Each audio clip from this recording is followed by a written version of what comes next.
Welcome everybody, we're back with the next question. This one says, hey Vinny, I have a question about insomnia. I'm working with a client right now, and is this habit or a protective mechanism? My client had early childhood traumas, and I want to make sure I'm addressing what's going on. Thank you in advance. Hey, no problem. Yeah, so I think I like how you're trying to think what's causing the issue versus like you're working on the symptom, right? Necessarily. The reality is, and you can check out some of the videos I have about finding the root cause quickly, things like that. And this is something I teach all my students. Right? And the way we do this is we explore it with the client. And as we explore it with the client, the unconscious mind can create the resources it needs to solve the problem. So it's beautiful because all the things happen at once. It's a very powerful way to do things. And you don't have to spend time on a pre-talk, an induction, deepeners, all that kind of stuff. So I want to take a step back though, because a lot of folks, when they're approaching helping a client get a breakthrough in an area in their life, and their mind, they already have a predisposition towards the nature of how things go wrong, right?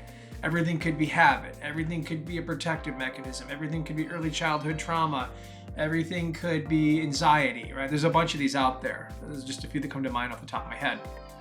But you're not going to know that. You would have no way of knowing it. It'd be just guessing. I've helped people quit smoking, and we talk metaphorically about things that are quite odd, really. But the symbolism, the mind works in a multidimensional way. So even if let's say it was a habit, the way that mind needs to solution it, we're not going to know exactly what that is, right? So the exploration phase of this is probably the most important thing that you can do, learning to explore it with that client. And when you work in this way that's organic and contextual to them, it just creates a space for their mind to do the work. You don't have to do anything then. It's great. How good would that be? And I would say I have some friends that specialize in insomnia, and some of the stuff I've learned from them is that a lot of times the issue isn't necessarily one that needs hypnotic intervention. A lot of times it can be lifestyle.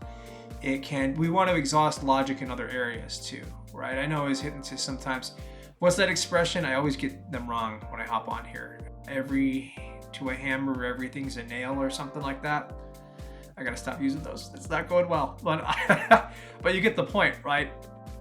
It's easy when we're thinking from our perspective to see there's a hypnotic solution for that. It could be, but if the person's just guzzling pots of coffee all day long, or a bunch of blue light, things like that, sure, you can help them, but ultimately I think there's some logical stuff that person could do to make better lifestyle choices that could help impact their sleep for sure. So these are some ideas I want to present to you, and I'll leave some videos about root cause stuff below, okay? Thanks for your question, folks. I absolutely love these. They're a blast. So everyone, have a great day. Take care.